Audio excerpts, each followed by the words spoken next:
কেউ ঘরে গিয়া যাবে, মোনাজাতের পরে ঘরে চলে যাও, গিয়া দরজা যাওয়ার আগেই দেখবে দরজাটা খুলিয়া মা তাকাই আছে।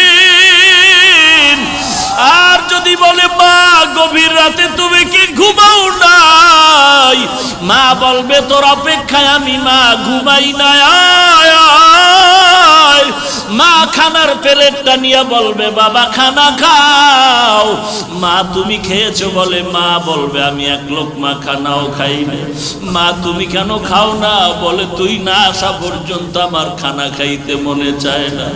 আর যেই বান্দা ঘরে গিয়া দরজা ধাক্কাবে খুলবে না, ওরে জিজ্ঞাসা কর তোর দরজা কেন বন্ধ,